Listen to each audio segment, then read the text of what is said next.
Hello, ladies and gentlemen, and welcome back to the podcast. And today I'm going to go my review of AEW's Dynamite. Starting off tonight, we have a tag team matchup. It is Jon Moxley teaming up with Marina Shafir, taking on Willow Nightingale and Swerve Strickland. I thought it was a good match, man. Back and forth matchup between both teams with Swerve and Willow keeping the pace of the match. Marina then hits a powerbomb, or trying to hit a powerbomb on Willow off the apron through a table on the outside. Swerve and Moxley both exchange in the middle of the ring, with Swerve hitting a rolling flatliner on Moxley, laying Moxley out in the middle of the ring. Swerve then goes for a house call, but misses and ends up hitting Marina Shafir. But Willow hits a powerbomb, pins for the 3, and your winners of the match are Willow Nightingale and Swerve Strickland. After the match, Moxley gets back in the ring, ends up hitting a paradigm shift on Willow, leaving Willow Nightingale pretty much helpless in the middle of the ring. Moving on from that, we have the announcement of the Owen Hart Cup tournament bracket for the men. And those matches consist of Will Ospreay taking on the newly acquired Kevin Knight. Kevin Knight will replace Jay White. Jay White's out with injury. It will be Brody King taking on Takeshita, Mark Briscoe versus Kyle Fletcher. And then to round out the tournament, it will be Adam Page versus a wild card. Some interesting stuff there for the men's bracket for the Owen Hart Cup tournament. Moving on from that, we go into our next match of the night. It is Penelope Ford taking on AEW Women's Champion Toni Storm. I thought it was a good match, man. Back and forth matchup between Ford and Storm, with Storm keeping the pace of the match. Ford and Storm both exchanged in the middle of the ring, with Toni Storm hitting a hip attack on Penelope Ford in the corner. Ford then gets up, hits a moonsault off the apron, taking out Toni Storm. But Toni Storm hits her signature Storm Zero on Penelope Ford in the middle of the ring, pins for the 3. And your winner of the match is Toni Storm. Hats off to Toni Storm for getting the win in this matchup. Moving on from that, we have a Hurt Syndicate segment. The Hurt Syndicate come out to the ring while MVP and Bobby Lashley come out to the ring. But they are quickly interrupted by MJF. MJF grabs a microphone. He talks about Bobby Lashley. He also praises Shelton Benjamin. MJF says that he can help Lashley and Shelton keep the tag team titles. MJF says that joining the Hurt Syndicate is best for business. MJF then tells Lashley that they need him. Lashley then tells MJF that he does not like him, and MJF then leaves the ring. Some interesting stuff there between MJF and Bobby Lashley. Moving on from that, we go into our next match of the night's tag team matchup. It is Brian Keith and Big Bill from the Learning Tree taking on a bunch of jobbers. This was a glorified squash match. Keith and Bill were keeping the pace of the match, with Big Bill hitting a devastating choke slam in the middle of the ring. Pins for the 3, and your winners of the match are Brian Keith and Big Bill. And it seems as if Brian Keith and Big Bill will challenge Bobby Lashley and Shelton Benjamin at Dynasty for the tag team titles. Moving on from that, we go into our next match of the night, another tag team matchup. It is Will Ospreay teaming up with Kevin Knight, taking on Lee Johnson and Blake Christian. I thought it was a decent match. Back and forth matchup between both teams, with Ospreay and Knight keeping the pace of the match. Blake Christian hits a spear on Ospreay off the apron. Christian then hits a 450 stomp in the middle of the ring. Ospreay then gets up, hits a Sundog Millionaire in the middle of the ring. Knight then hits a springboard lariat, pins for the 3, and your winners of the match are Will Ospreay and Kevin Knight. After the match, Tony Schiavone announces that it will be Ospreay versus Kevin Knight at Dynasty for the Owen Hart Cup tournament matchup. Moving on from that, we go into our next match of the night. It's Lance Archer taking on Brody King. I thought it was a decent match. Back and forth matchup between Archer and King, with King keeping the pace of the match. Don Callis causes a distraction with the referee, which allowed Archer to hit a choke slam for a near fall. But Brody King lands a devastating lariat on Lance Archer, pins for the 3. And your winner of the match is Brody King. Hats off to Brody King for getting the win in this matchup.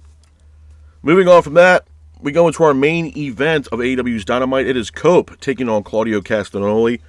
I thought it was a good match, man. Back and forth matchup between Cope and Castagnoli, with Cope keeping the pace of the match. Claudio then hits a giant swing on Cope in the middle of the ring for a near fall. Cope then gets up, hits an impaler on Claudio in the middle of the ring. Claudio then gets up, applies a sharpshooter on Cope in the middle of the ring, but the hold is broken. Claudio then hits a power slam off the apron on Cope that looked absolutely brutal. Claudio then follows it up with a neutralizer on Cope for a near fall. Cope then hits a low blow, with the referee being distracted, which allowed Cope to hit a spear on Claudio, pins for the 3, and your winner of the match is Cope. Hats off to Cope for getting the win in this matchup. A couple of things I want to talk about, man, when it pertains to AEW Dynamite. Obviously, a lot of things are leading up in the build towards Dynasty. Dynasty is AEW's next pay-per-view that's taking place on Sunday. Is it a bad card? No. Is there a lot of hype around the card? No. Obviously, the build is definitely lacking with AEW, and that goes hand in hand with what I've been saying about AEW for quite a while now. They have a really hard time building storylines or captivating storylines to get the fans invested in these matches. But with that being said, there are some matches at Dynasty that I'm interested in. Number one being Swerve versus Jon Moxley.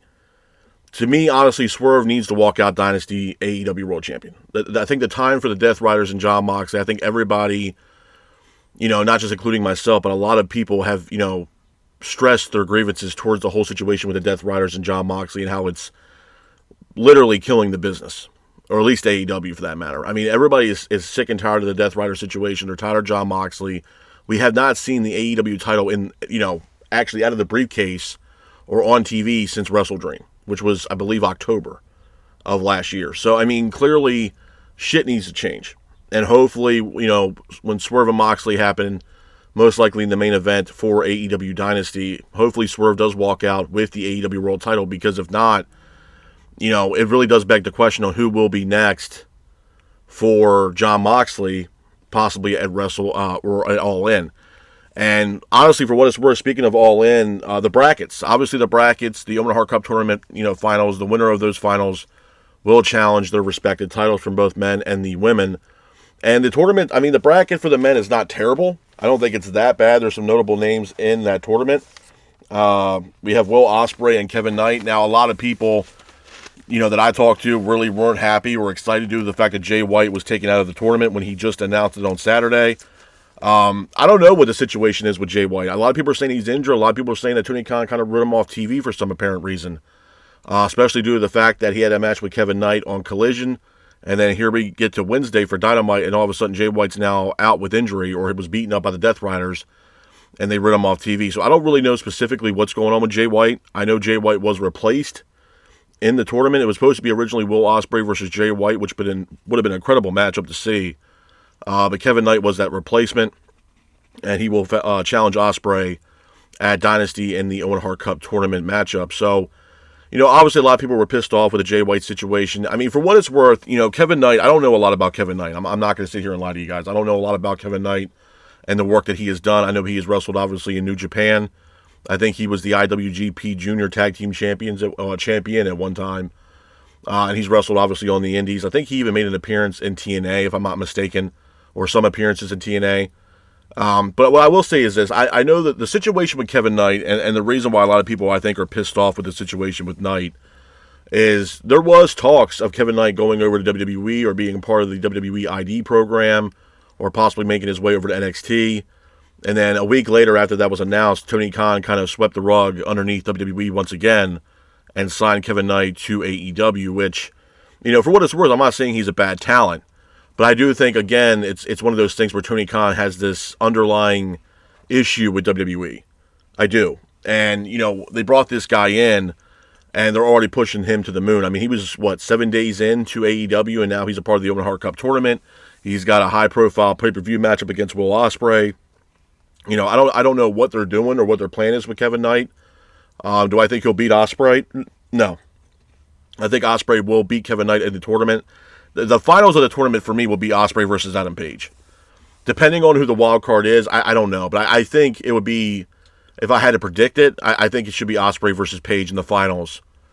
That will take place at double. I believe the finals of the tournament ends at double or nothing. So I'm all for seeing Ospreay versus Page.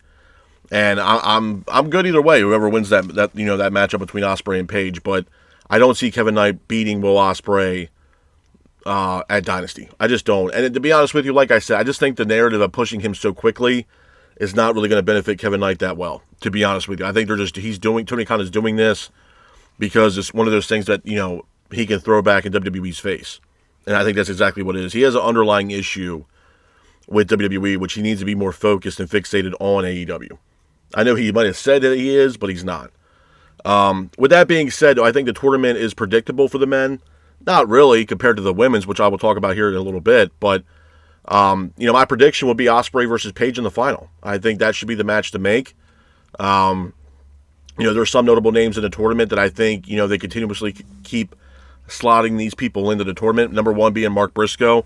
I got all the respect in the world for Mark Briscoe, man. I think Mark Briscoe's great, but if we're looking at him in tournament formats and what he's done in tournaments, it hasn't really panned out for Mark Briscoe in these tournaments. Most notably the Continental Classic tournament, where he was in it twice, I believe, and it really didn't pan out that well for Mark, to be honest with you. So I don't know how he's going to stack up against Kyle Fletcher. I think they're going to really push Kyle Fletcher to be in the semifinals and most likely have a matchup with Adam Page, which I'm all for that.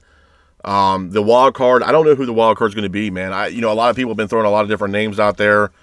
I know that somebody said something about Darby. Darby is not going to be in the tournament. I think he's, really close to climbing Mount Everest. I don't see him being part of the tournament. Some people said MJF, but the problem that I have with that is it seems like he's tied up right now with the Hurt Syndicate. And if you're going to have someone like MJF be a part of this tournament, then why not just announce that he'll be in the tournament? Why make him a wild card? You know what I mean? The other issue that I had that it possibly could be is Jeff Jarrett, which I'm praying to God that it's not, or Josh Alexander. I'm all for Josh Alexander debuting in AEW.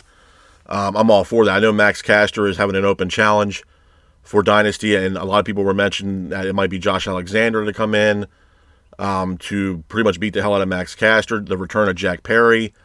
But the wild card could be Josh Alexander as well. I don't know who it's going to be, but it's going to be interesting to see who that wild card will be to go up against Adam Page. But, my prediction is the finals will be Ospreay versus Page, and, I'm good either way if Ospreay or Page wins that matchup and challenges either Swerve Strickland or Jon Moxley at All In.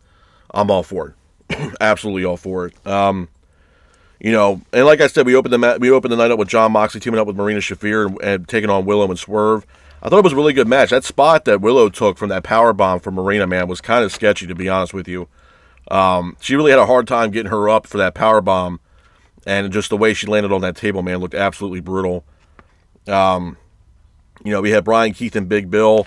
My thing is with that situation, number one, the Jericho situation in AEW with the learning tree needs to come to an end. I'm not going to sit here and say it's as bad as the Death Riders, but it's damn near close. That needs to come to an end. MVP pretty much dog-walked both their asses in that promo that he cut on them. I think it was last week or 2 weeks ago. I believe it was last week.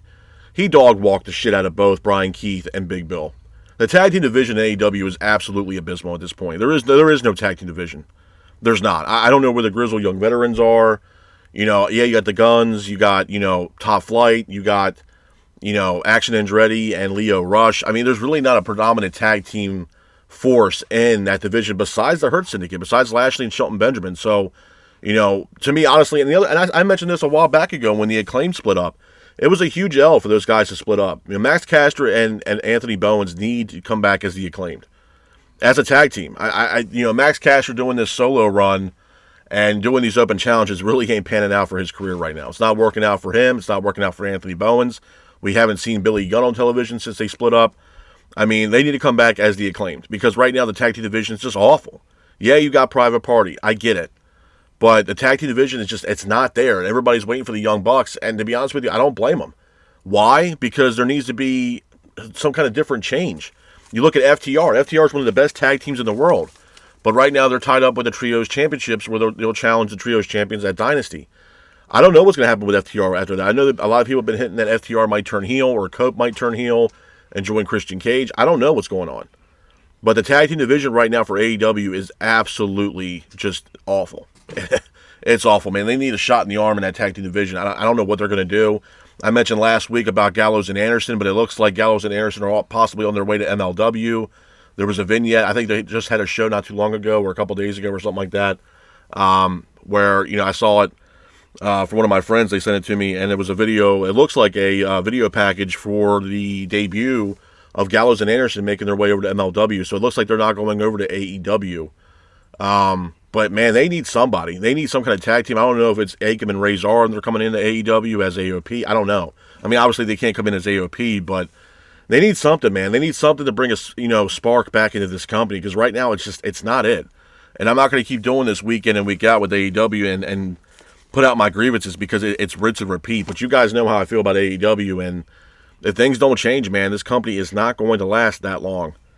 And then again, we also get the announcement. Well, not the announcement, but I also found out the Owen Hart Cup tournament for the women, and that honestly is so predictable. It's unreal. To be honest with you, I mean, we got Jamie Hayter taking on Billy Starks. We got Thunder Rosa versus Chris Statlander, which is probably the only match on that tournament bracket that is pretty much, anything goes. In my honest opinion, who knows who's going to win that matchup? Julia Hart taking on Mercedes Moné, which I believe that match will take place at Dynasty between Hart and Moné. And we have Athena versus Harley Cameron. To me, this is so predictable that it's unreal. I mean, obviously, the way it's looking is that Mercedes Moné is going to win the women's tournament for the Owen. I believe that wholeheartedly. Now, a lot of people even said that it's the same thing with the TBS title with Moné, that Tony Khan possibly wants Moné to beat Jade Cargill's record, which was like 500 some odd days. It's ridiculous. But, my thing is with Moné, obviously she could face off against Athena in this tournament. I think there's going to be multiple matches between Moné and Athena leading into All In. I do believe that we will see Moné versus Athena at All In, and it should happen. I think what happens here, because each one of these matches have time limits, that Moné and Athena will face off in the tournament, and the match ends in a draw because of a time limit situation. The time limit draw happens, and time runs out. And then we get another match between Athena and Mercedes Moné at Double or Nothing, where Mercedes will be victorious in that match, and then we possibly get a rematch from Athena and Moné at All In Athena's hometown, and Athena goes over and beats Mercedes Moné. That's what I'm hoping. And there should be multiple matches between Athena and Moné. Athena, to me, I know she's doing great things over in Ring of Honor. And I mentioned, multiple things about Ring of Honor, and I still, I stand on that hill by myself. I think Ring of Honor is a dead product. I think it's, you got to watch it and pay behind, watch it behind a paywall and pay a certain amount of money every month to watch Ring of Honor's product, which a lot of companies do that. I'm not saying they don't. I mean, you look at TNA, it's kind of the same thing. I mean, they're on Access TV, but a lot of it, is behind a paywall, and I get it. TNA is 100 times better than Ring of Honor. Ring of Honor is not really presenting TV to the fans where it's like, it's captivating television. It's not. Especially with the fact that TNA has a working relationship right now with WWE, specifically NXT. So it's definitely more intriguing to spend your money on TNA right now because there is a working relationship between both companies with WWE and TNA. We're not getting that with Ring of Honor. To me, it's the same shit, rinse and repeat with Ring of Honor. And my standpoint's the same, especially when it pertains to Athena. I think Athena is wasting her talents away being on Ring of Honor. I do. I think she needs to be on Dynamite. She needs to be on the main roster for both Dynamite or Collision and throw her into the mix in the women's division on AEW. I think that needs to happen. There's no reason why she needs to be on Ring of Honor. Ring of Honor is a dead product. And I've stressed my grievances with Ring of Honor. Ring of Honor is shit. Ring of Honor has not been good or even remotely close to what it once was until, before Tony Khan bought the company. Before Tony Khan bought the company, Ring of Honor was great. It was fantastic, man. The names and the talent that walked through Ring of Honor before Tony Khan had purchased the company was awesome. The matches they had, the pay-per-views they had, the talent that walked through that door from all over the world, whether it be Mexico, the States, Japan. I mean, there were some great, memorable matches for Ring of Honor. And then once Tony Khan bought the company, it's just been the drizzling shits, man. The Ring of Honor is just awful to watch. And I've seen some of their matches. I've bought some of their pay-per-views, and it's just not hitting. It's not. And if you're going to make Ring of Honor into your developmental program, that's fine. But how long do you keep somebody in a developmental program until they, plateaued in that developmental? They should be on AEW, like Athena. They're pushing Billy Starks. And the reason why behind that is because of the connection that Billy Starks has with Athena. Hence the reason why Starks had a match with Moné. Just set up a matchup between Athena and Moné, hopefully for the TBS title. That's exactly why they brought in Billy Starks. But there needs to be a change, man. Absolutely. And hopefully Athena will dethrone Mercedes Moné. Because my whole thing with Moné, and I stated this last week, it's probably a hot take for a lot of people, but Moné is in business for herself. She's not willing to put over younger talent. She's not willing to put over other talent. And right now she's in the business for herself. But do you not think that she's going to make her way back to WWE once her contract's up? She's gone, bro. She's not sticking around. If Triple H and WWE come back and tell her, like, hey, you know what, we'll match what you're making with Tony Khan, or we'll give you Charlotte Flair and Becky Lynch money, she's gone. She's absolutely gone. Right now, Mercedes Moné is building up her stock right now in AEW to make herself more prevalently known in the company to get herself back over to WWE, because honestly, I don't see her sticking around with AEW for the long haul. I don't. I really don't. She's trying to do whatever she can to raise her stock right now to make herself look really good when free agency comes around and her contract's up, where it's a bidding war between Tony Khan and Triple H or WWE. And that's exactly what she's doing. She's building up her stock right now. And whoever the best suitor is going to be the best suitor for Mercedes Moné. But I know for a damn fact that Mercedes Moné is doing everything she can in her power to raise her stock right now in AEW so she can go back to WWE. I do. Because she's not putting over younger talent. It's almost as if she refuses to put over younger talent. You look at the situation that she had with Camille. Camille was only on TV with Mercedes Moné for a couple of weeks, and all of a sudden Camille's gone. Gone. You know, and my thing is with Moné, yeah, there's a lot of issues, even when they brought Moné in, you know, and I mentioned this, I believe, last week. There was a situation, I believe, back in the day that happened between Moné and Sammy Guevara, and there was something that Guevara had said about Moné or something like that, and they bring Moné in, and let me ask you this serious question for those conspiracy theorists out there. When's the last time we saw Guevara on Dynamite? Answer me that question. Because in my honest opinion, we haven't seen Guevara on Dynamite since they brought in Mercedes Moné.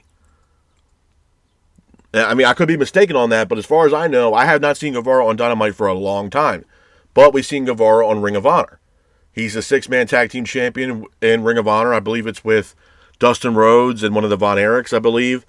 And he's doing great things over in Ring of Honor. But we have not seen Guevara, from what I understand, on Dynamite since they brought in Mercedes Moné.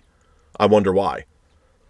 Could be the issue stemming that they have between Guevara and Mercedes Moné, even though Guevara is in a relationship with Ty Mello. They had, a kid together. They might be married for all intents and purposes. I'm not sure, but he has a family with Ty Mello. I don't think there's really a situation there between Mercedes Moné and Guevara at this point. So, it's one of those things where obviously, there's a lot of backstage stuff going on in AEW, which eventually, at some point, I think those things will come out to fruition. I think it's just going to blow people's mind, to be honest with you. I know there's a lot of people that have the NDAs and the non-disclosable agreements and stuff like that, but I think somebody will, eventually get all this news out, but, what's going on with AEW behind closed doors, and I think it's going to shock a lot of people, to be honest with you. But again, it's just one of those things where it pertains to Mercedes. I think she's in business for herself, man. I don't think it's something that, she's willing to put over younger talent in AEW. I think she's just sticking to her guns.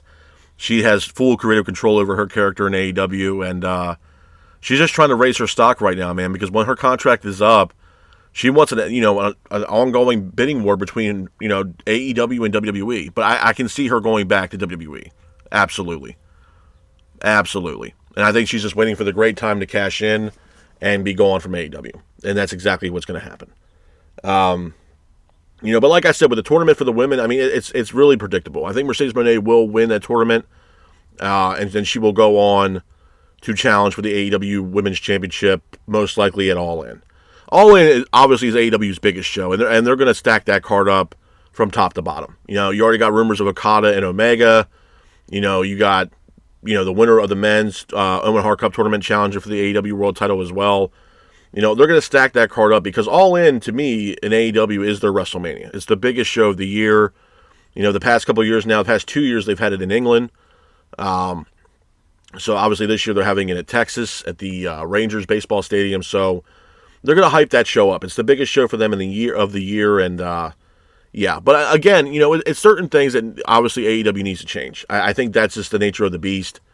And, you have people like myself in the past couple of weeks, past couple of months that have, vented their frustrations with this company because there's no sense of direction. There's no sense of direction. There's no compelling storylines to get us invested in these matches, especially when it comes time for a pay-per-view, man. I've said this multiple times before. People that love the product, they're still forking out $50 to watch these pay-per-views for AEW, and, you're doing it because you're a fan of the company. You're a fan of AEW and you want to see these matches, but it's hard to get behind these matches with no compelling storyline, and that's just the way it is, man. I mean, could you imagine if they brought in Tony Khan brought in somebody that was, can write a compelling storyline? You know what I mean? Someone like a Scott D'Amore or something that can write compelling storylines for AEW. AEW would be a completely different product if we had storylines in AEW that were captivating for the fans. And I wish Tony Khan and his team would wake up and smell the folders, because right now, man, what y'all are doing is just, it's not hitting. Everybody's saying, oh, well, they got all these subscribers for HBO Max and yada yada. From what I understand, that came out to be false, to be honest with you. And they didn't get all these subscribers because of AEW. No. That was rumored to be, that was actually speculated to be false, which actually I believe came out to be true, that it was false. But according to Warner Brothers Discovery, they don't really give a rat's ass about what people think about AEW's product right now, which is to me, it's insane. This company is not what it used to be. And yeah, I get it. Things change. Everything changes. And I understand that. But does everything have to change for the worse? And that's my whole premonition with AEW. Why does everything have to change for the worse, man? And I'm telling you guys, man, it's only going to take a couple more names from AEW to be gone from this company. We just saw Rey Fenix debut for SmackDown against Nathan Frazier, which was a really good match. And you still have people getting pissed off. I can't believe he left AEW. Are you kidding me? He was in AEW purgatory, man. They weren't doing shit with Phoenix. They wouldn't let him show up on Dynamite to wrestle. They wouldn't let him work independent dates. They weren't even selling the guy's merch at the shows for this guy to make money. He was in AEW purgatory, man. He couldn't do a goddamn thing in AEW. I'm happy for Phoenix. I'm happy for Penta. I think Phoenix is going to be great for SmackDown. Absolutely. Absolutely. But I'm telling y'all, man, it's only going to take a couple more names in this company in AEW to leave, and it's over. It's over. And they're hanging on by a thread. And I'll tell you why. Because, again, they don't know how to book, younger talent. They just don't. Yeah, they brought in someone like Kevin Knight. I get it. But how long is it going to be until we see Kevin Knight on Ring of Honor? You know what I'm saying? They brought this guy in based on the reality of what it was. And the reality was that he was in talks with WWE. A part of their WWE ID program. He was on his way to WWE. And Tony Khan swept in like a hawk and brought this guy over to AEW before WWE can sign him. That's exactly what it was. Tony Khan, I know a lot of people say, oh, he has his fixation with New Japan. Yeah, he does. But Tony Khan also has his fixation with WWE. Absolutely. And he's so focused on another company that it's actually crippling his own company. And that's the reality of the beast right now. I mean, that's what's going on. He's so fixated on what they're doing. And with all due respect to AEW and Tony Khan and the talent they have right now, WWE is in leagues of their own right now with what they're doing. Absolutely. I mean, look at the fucking storylines they're doing, man. I mean, look at the Bloodline situation. Look at that story. That Bloodline situation has been going on now for 3 years. 3 years with Cody Rhodes and the Bloodline, and we still have Cody Rhodes still a part of this Bloodline situation, even though he's going up against John Cena. Behind the scenes, you still had Dwayne "The Rock" Johnson watching over like a shadow in this matchup. This all transpired, but this match between Cena and Rhodes, this all came together after what happened at the Elimination Chamber. And The Rock was a part of that. You saw that segment that happened where Cena turned heel. That's because of The Rock. So, again, this is something that a storyline's been going on for 3 years, and it keeps getting better and better and better. It's like a fine wine. AEW can't even do anything close to that right now. I mean, that's the truth. AEW books this shit like it's WCW 99 or WCW 2000 with a little sprinkle of All Japan Pro Wrestling. That's exactly what this is, man. Tournament-based wrestling, lack of storylines, yeah. Or matches that are absolutely abundantly ridiculous, yeah.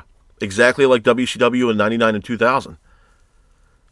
You know what I mean? I don't know what I mean, I hate to tell y'all, but it's the truth, man. I mean, it's not hard for them to write storylines. We get it. They got the talent. Oh, yeah. AEW's got great talent, but give me a fucking story so I can actually get behind these goddamn matches. That's the problem. That's exactly the problem with this company. We need story to captivate us enough to get us invested in these matches. But you'll book a pay-per-view like Dynasty for Sunday where we got 10 or 11 matches with really no compelling storyline for us to get invested in. That's the nature of the beast. That's what's going on in AEW. There needs to be story. If you're telling me that Jay White is injured or he got his ass kicked by the Death Riders, why are we not seeing a video package being played of Jay White walking through the parking lot or leaving his rental or whatever, or walking through the parking lot to get into the arena and he's getting his ass kicked by the Death Riders and they beat the shit out of him? Why are we not getting that so they can write him off television if he's legitimately injured? Why are we not getting that? No. We're not getting vignettes of return, or debuts of superstars. We're not getting none of that shit. You know what I mean? I said the same thing about Thunder Rosa when she returned. Why were we not getting vignettes of Thunder Rosa returning? Her whole character is her, the Lady of the Dead thing. You know, why couldn't she walk through a graveyard or something like that, and they hype it up? Well, I mean, I don't understand it. It's not hard to do. WWE was doing that for years, especially with Undertaker, man. They were making vignettes, and remember when he was making the caskets for his opponents for his matches with Paul Bearer, and he's in that, you know, that room, and he's making different caskets for like Yokozuna and shit like that. Like, why are we not getting that? Why can't you invest some of your money in making storylines and making vignettes? You know what I mean? You did that one for Bandito, which I didn't think it was that bad. But why can't we get that for other superstars, man? Why can't we get that like on screen during a Dynamite? You know, you look at Swerve and Paige, yeah, it's a great matchup. And then you see Paige at the end of the show getting face-to-face with Swerve, finally talking about a situation that happened, what was it, months ago, if not last year, between those guys. Well, you burnt my house down. Oh, yeah, I did it. Yeah, I did it because you did this, you did that. Why are we rehashing this now? That was already done. Why are we doing this again now? Swerve needs to be focused on Moxley. Paige needs to be focused on the tournament. If Paige is going to be that guy, that's fine. And that's what they're going to do, where Swerve beats Moxley at Dynasty, and then we get Paige winning the tournament, and we get Paige versus Swerve at All In. I'm locked in for that. But give me something different. Don't go back to what happened back then. Give me something different now. Don't rehash some shit they already went through all that. And we saw what the end game of that was in that crazy match they had. You know what I mean? Give me something different. Give me a reason why now. Why are we getting Paige and Swerve possibly again now? Don't talk about the fact that you burnt this guy's childhood, home down. What was it? And that segment was 8 months ago? Something like that? Months and months ago. Give me something new. But I also feel as if at times AEW has a tendency where they run out of matches. And what I mean by that is that we're going to rehash matches that have already happened that we saw 8 months ago, and he thinks the fans forgot about the shit, and now we're getting Swerve and Paige again. It's a brand new match. No, we saw this 8 months ago. They're running out of opponents, man. They're running out of matches because they can't create compelling storylines for us to get invested in new matches, and that's a Tony Khan issue. We're going to rehash some shit that happened, 6 to 8 months to a year ago. Why? Why? Because you got no other opponents for these guys. That's why. That's the nature of the beast, bro. That's just the way it is. And I think that's something that's ultimately crippling this company. And I'm telling you right now, man, and I said this now for the past couple of weeks when it pertains to AEW. If you got someone like MJF leaving AEW, that might be the ultimate gut punch for them, and they might not bounce back from, to be honest with you. Because they've lost some names, bro. Cody was a huge gut punch to them. Obviously, CM Punk was a massive gut punch to them as well. Jade leaving. Penta Phoenix now leaving. Miro left. Malachi Black left. Ricky Starks left. And now he's the NXT North American champion now. I mean, it's only going to take another name or two, or maybe one more name or two more names to leave this company. And they might not recover from that shit, bro. You have someone like MJF leaving to go to WWE, which I'm sure they'll welcome him with open arms. It's an ultimate gut punch, man, to AEW, to a point where they might not be able to bounce back. I'm sorry. And the problem is, for me as a fan, I want AEW to succeed. I've stressed this so much that I've been saying this until I was blue in the face. I want this company to succeed. There's no reason why this company could not succeed with the amount of talent they have on the roster right now. The reason why AEW is the drizzling shits that it is right now is because, again, we got no storylines to bring us fans and get us invested in these damn matches. That's the problem. If you had story that was captivating enough, it would get the fans invested in your product. Because they want to say, okay, I can't wait till next week and see what happens next. That's what we need. We're not getting that. And you have certain superstars that are taking long, extended time off. And unfortunately, because AEW can't build up their younger talent, it affects the company. You look at a situation with the Young Bucks. I mean, Matt and Nick Jackson. They've been off TV for months. You got Matt Jackson now on YouTube doing a vlog with him and his family, which is a great vlog. I'm not saying that it's not great. It's awesome. But he's healthy as a horse. You see Nick Jackson, he's, going to the gym. He's working out. He's not hurt. He's healthy. Why are these guys not on television? Because it's hurting the tag team division, number one. It's hurting the company. Where's Jack Perry? You know what I mean? Where's Okada? And then where's Wardlow? And how bad is Wardlow injured? Where's Wardlow going? What's going on with Wardlow? Nothing. And then you got Darby Allin. Darby Allin's climbing Mount Everest, and probably one of the worst times that he would be doing this right now, because Darby, They need Darby. I'm sorry. Darby needs to be on AEW television. I mean, is it cool that he's going to climb Mount Everest? Yeah. But is it the wrong time for him to do it right? In my opinion, yeah. They need Darby. Absolutely they need Darby Allin. They need all hands on deck because, unfortunately, this company cannot build up younger talent. And people can say, oh, well, they're building up Kevin Knight. How long is that going to last, bro? Honestly, how long is that truly going to last until the point where he's on Ring of Honor television? Seriously. I mean, I hate to say the same thing, too, but you look at someone like Ricochet, where Ricochet came in, kind of threw himself into the mix, and yeah, he's got a great triple threat matchup at Dynasty with himself, Speedball Mike Bailey, and Kenny Omega for the international title. But how long is it going to be until Ricochet's on Ring of Honor? What's left for Ricochet after this matchup? Honestly, truthfully. You know what I'm saying? So there's a lot of questions that you have to ask within AEW. I mean, people were saying the same thing about Speedball Mike Bailey. Like, how long is it going to last until we see Mike Bailey on Ring of Honor? You know what I mean? So it's one of those things, because you can't build up younger talent, it's hard to get invested in the talent that you have because there's no storyline behind it for us fans to get invested.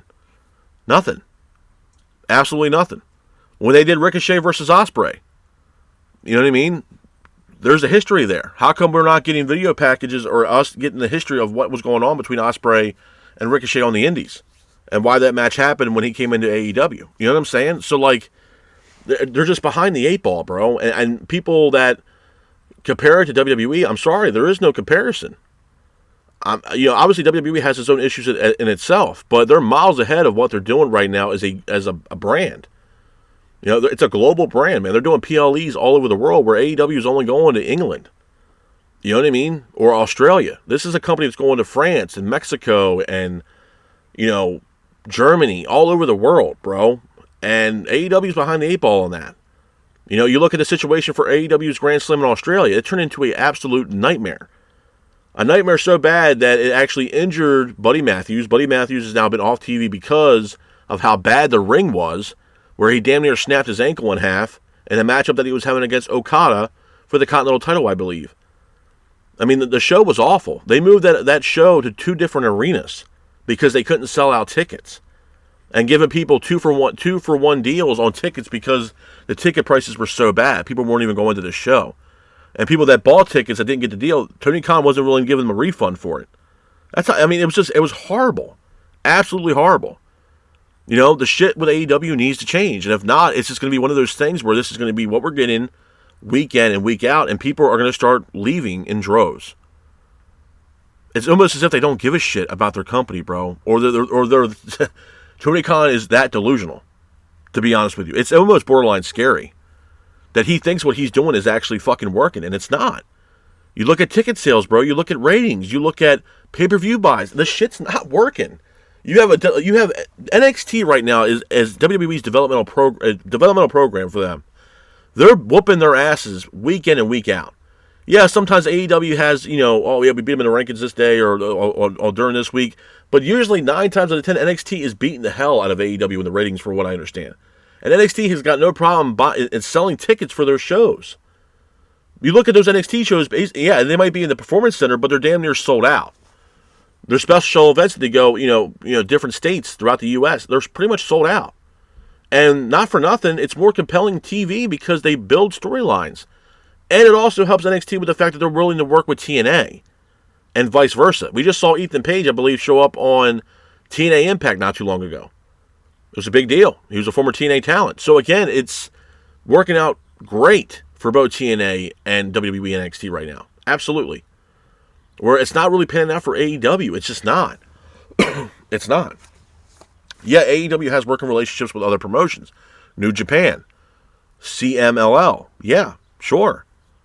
Forbidden Door is a big deal for AEW. But I also feel as if that Forbidden Door concept is also running its course. You know what I mean? It's getting the same shit, rinse and repeat. You know what I mean? The AEW needs to switch shit up. And I told you guys, once they signed that new TV rights deal with Time Warner and Warner Media, Tony Khan was taking his foot off the gas, and he was coasting, bro. Put that shit in cruise control, and we're going to see where this shit takes us. And that's exactly what he's doing. He don't give a shit, bro. He made his money.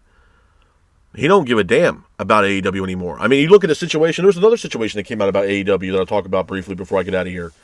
Lex Luger. Lex Luger is going into the WWE Hall of Fame the Friday before night one of WrestleMania.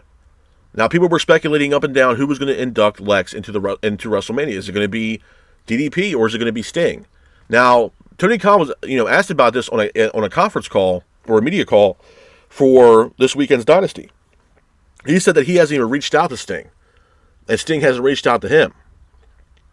So we don't even know if Sting's going to be able to actually present the Hall of Fame or do the Hall of Fame induction for Lex Luger. We have no idea. But would I be surprised if Tony Khan told Sting no? No, I wouldn't. Tony Khan is petty, bro. He is petty. And you see it with what he's done with his talent, bro. I mean, look at Rey Fenix. Look at, Wardlow. Look at Miro. I mean, you can see what's going on behind closed doors, bro. And I'm telling you, when the time comes and somebody's going to, burst the bubble on this shit and actually tell people really what happened during some of the backstage stuff in AEW, it's gonna blow people's minds, I think, honestly. Because to me, honestly, with AEW and the shit behind closed doors, I think there's some weird shit going on behind closed doors in AEW. I do.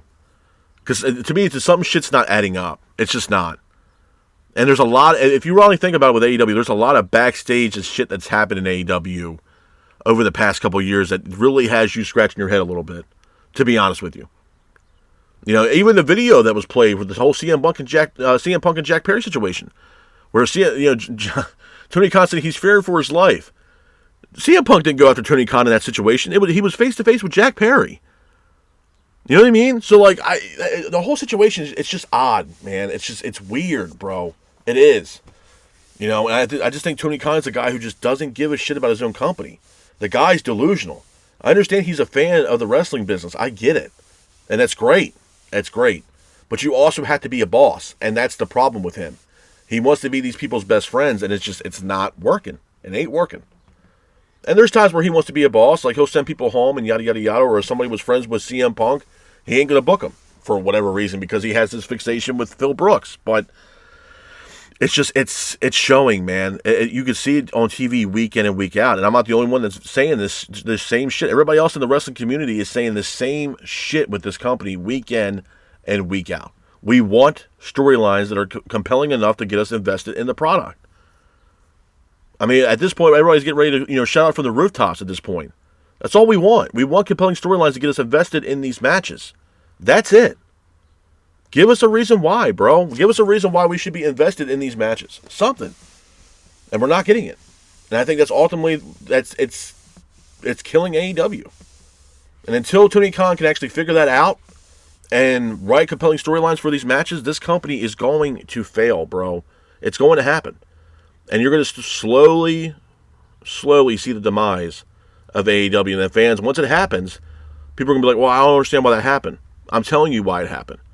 Because fans weren't invested in the product anymore. We weren't getting compelling storylines. And, they weren't fans of the show anymore. They couldn't get behind what AEW and Tony Khan were doing with the show. And I'm telling you guys, it's only going to take a couple more names to leave AEW, and it's over. It is game over because Tony Khan does not know how to build up younger talent to push this company for the next 5 to 10 years. And that's ultimately going to be the issue and the demise of AEW. But with that being said, this is my review of AEW's Dynamite. I hope you guys are out there staying safe. Be careful, and remember,